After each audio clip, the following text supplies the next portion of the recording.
You ask Tiger to solve. This deals with linear equations with one unknown. The final result is x equals 6. Let's solve it step by step. Simplify the expression. Group like terms. Simplify the arithmetic. Group all constants on the right side of the equation. Add 16 to both sides.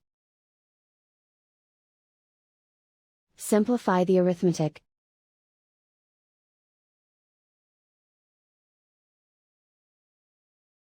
Isolate the x. Divide both sides by 6. Simplify the fraction. Find the greatest common factor of the numerator and denominator. Factor out and cancel the greatest common factor.